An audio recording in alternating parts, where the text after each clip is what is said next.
حبیب اجمی کا نام سنا ہوگا آپ نے، بغداد کے رہنے والے مشہور مالدار شخص، پیسہ بہت تھا لیکن معاملہ یہ تھا کہ سود پر پیسہ، سود کا کاروبار، لوگوں کو سود دینا، لوگوں سے سود لینا، یہ کاروبار چلتا تھا۔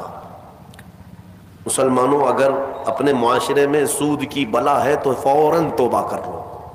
میرے آقا صلی اللہ علیہ وسلم کا فرمان عالی شان ہے، جس نے سود کا ایک لقمہ کھایا وہ گناہ اتنا بڑا ہے کہ جیسے کہ کعبے کے سامنے اس نے اپنی ماں سے زنا کیا۔ یہ بہت خطرناک چیز ہے، لوگ اس کو آج ہلکے میں لیتے ہیں۔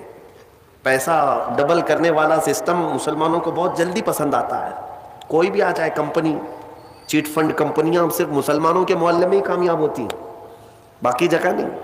لاکھ روپے دو اور تم گھر میں نواب صاحب بیٹھے رہو، ہر مہینہ 10-10 ہزار آتا رہے، یہ پتہ ہی نہیں کہ کس طرح سے آتا ہے۔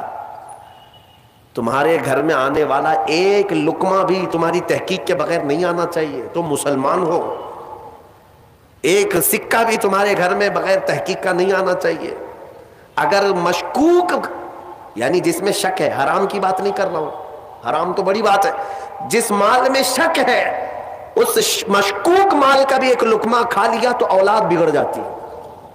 بزرگوں نے فرمایا اولاد بدتمیز پیدا ہوگی، بد اخلاق ہو جائے گی، کردار سے عاری ہو جائے گی، اس کا خیال رکھو۔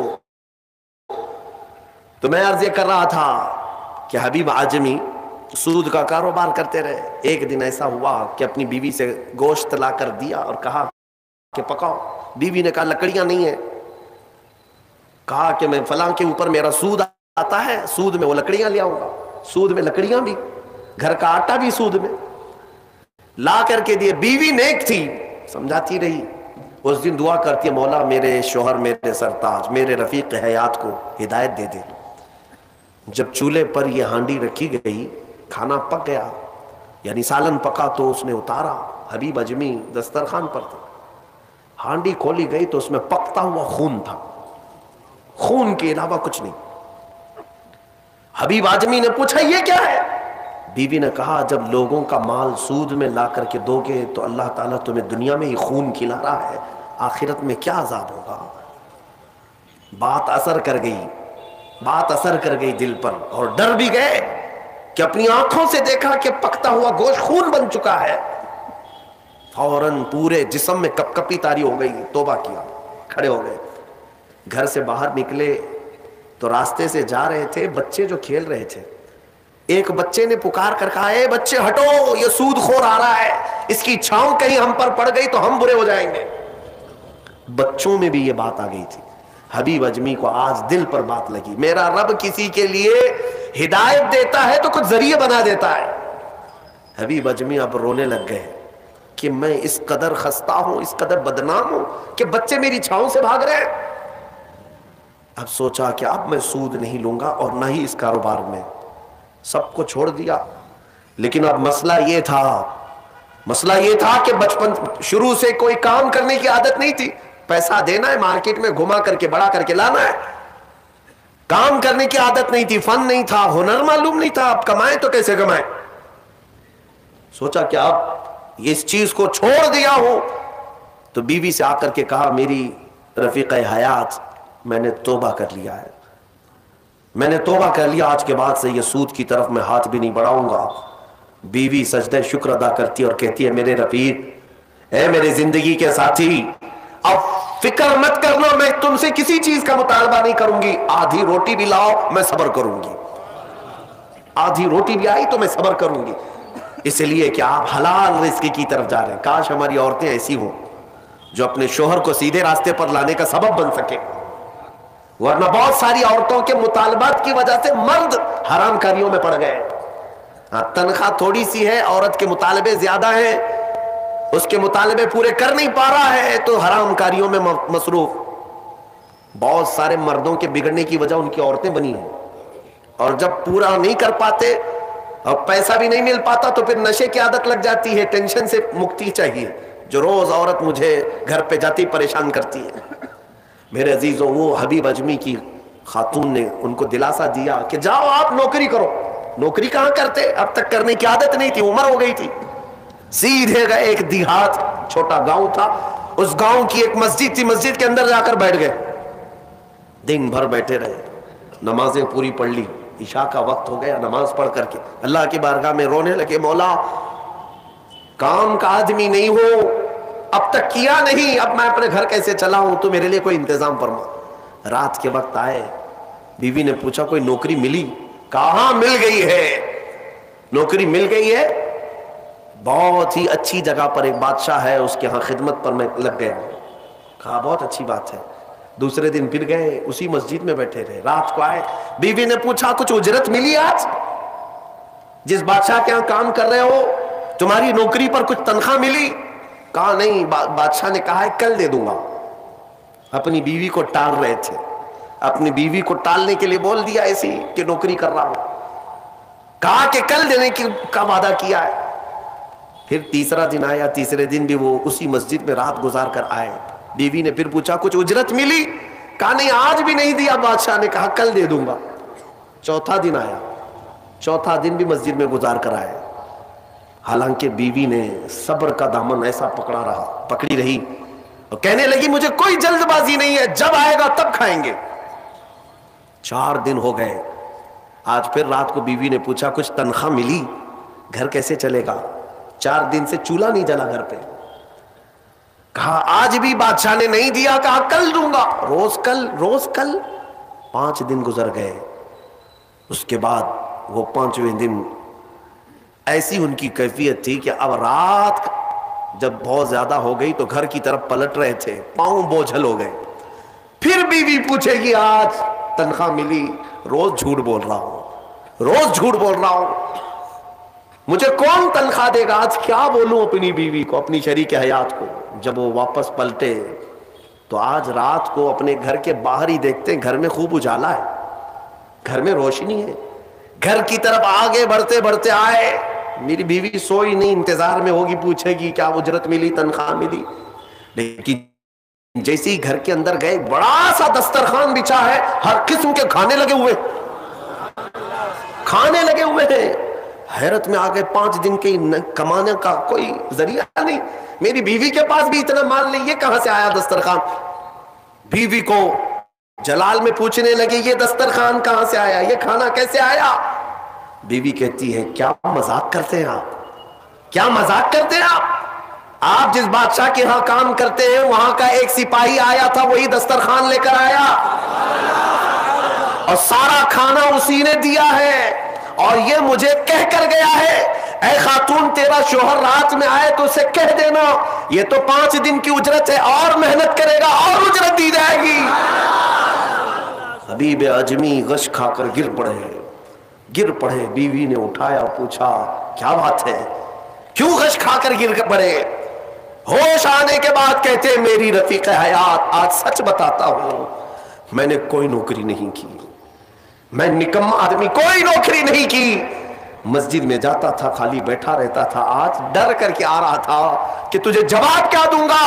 وہ رحمان اس قدر غیرت مند ہے اپنے بندوں پر, اتنا رحیم ہے کہ تیرے سامنے شرمندہ ہونے سے بچانے کے لیے وہ جس کو بھیجا مولا وہ کسی بادشاہ کا سپاہی نہیں, وہ اسی رحمان کا کوئی فرشتہ آیا تھا جس نے کھانا دیا ہے. عزیزان گرامی, کہنے کے لیے بہت ساری باتیں ہیں, لیکن میں اتنی بات عرض کرنا چاہتا ہوں. زندگی گناہوں میں گزری, ایک بار توبہ کر کے حبیب اعجمی کے آ گئے اور مولا کریم نے اپنے سارے دسترخوان ان کے لیے کشادہ کر دیے.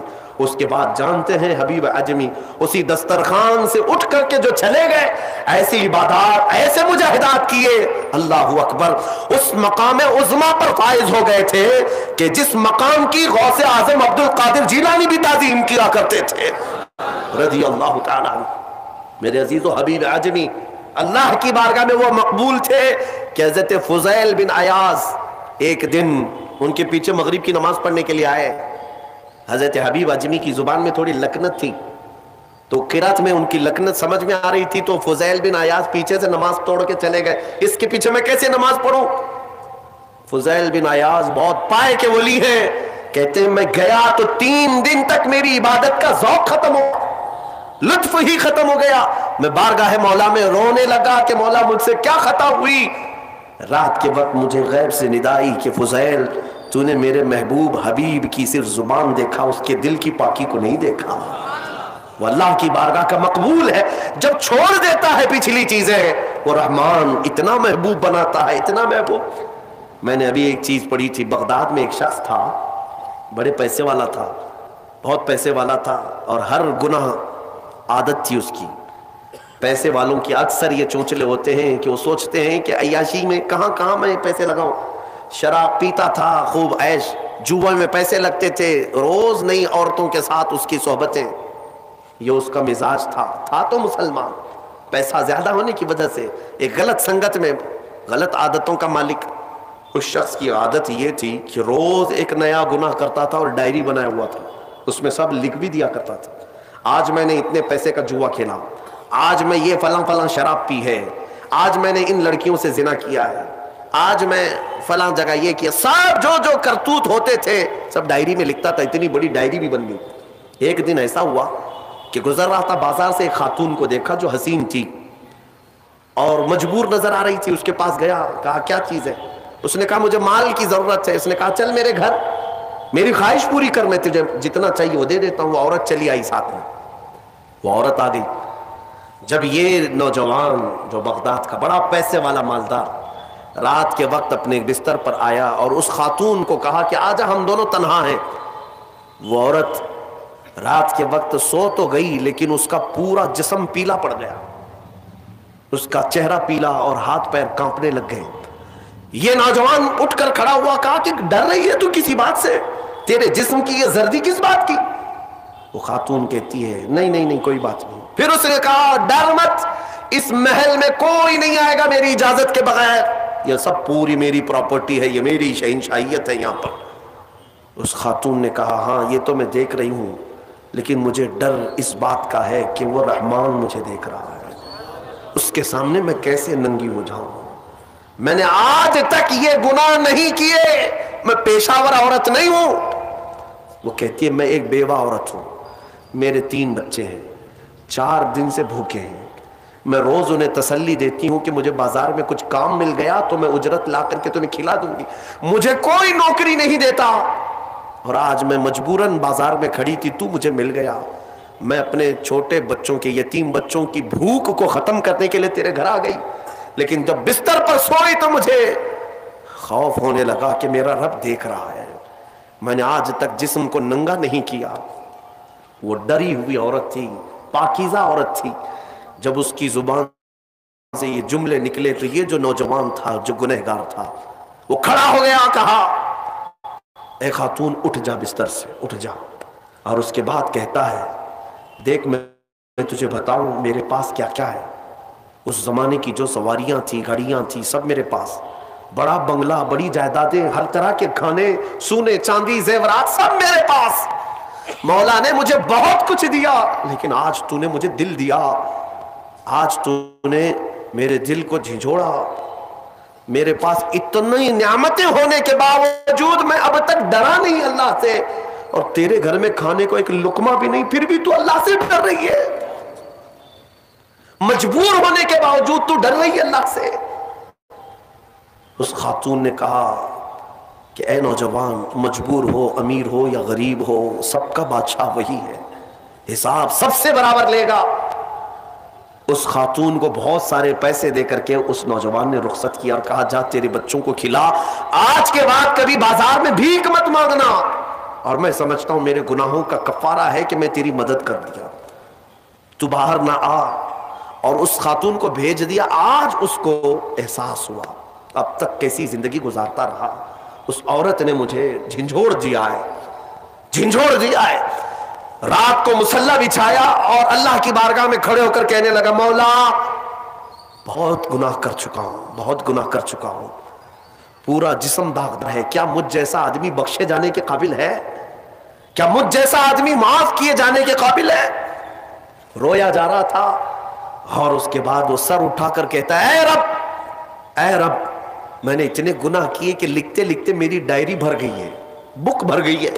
پھر تیرے پاس جو فرشتے ہیں نامہ اعمال لکھنے والے، انہوں نے کتنے اور اس کے بعد ہاتھ جوڑ کر کہتا ہے رحمان اب تیرے دربار میں اتنی بات عرض کرتا ہوں، اگر میں بخشے جانے کے قابل ہوں تو مجھے معاف کر، یا تو پھر آسمان سے آگ بھیج کر کے مجھے ہلاک کر دے، مجھے ختم کر دے مولا، میں بہت داغدار ہوں، بہت داغ دھبے لگا دیے۔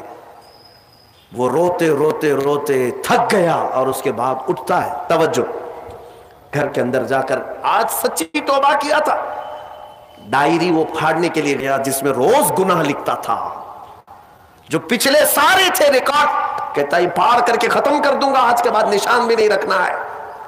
جب وہ اپنے کمرے میں آیا، اس ڈائری کو اٹھایا جو برسوں سے لکھ رہا تھا، وہ حیرت سے ڈوب گیا اس بات پر کہ جب وہ ڈائری اٹھایا تو دیکھتا ہے پورے اوراق سفید ہے، لکھا کچھ نہیں، ایک حرف بھی لکھا ہوا نہیں ہے۔ ورق پلٹتا گیا پلٹتا گیا پلٹتا گیا، کچھ نہیں ہے۔ وہ ادھر ادھر دیکھنے لگا، اس میری ڈائری سے مٹایا کس نے، میرے سارے ریکارڈ کس نے مٹایا؟ اس کے جسم پر کپ کپی تاری تھی، راشا تاری تھا، رات کا وقت تھا، غیب سے ندائی، اے بندے جب کوئی پوری دنیا کو میرے لیے ترک کرتا ہے تو میں اس کے گناہوں کو بھی مٹا دیا کرتا ہوں۔ جب زندگی میں لکھی ہوئی ڈائریاں مٹ جاتی ہیں تو میرے مولا کو یہ اعمال نامے سے مٹانے میں دیر نہیں لگے گی۔ یمحو اللہ ما یشاء، اللہ جس سے چاہتا ہے وہ ساری چیزیں مٹا دیتا ہے۔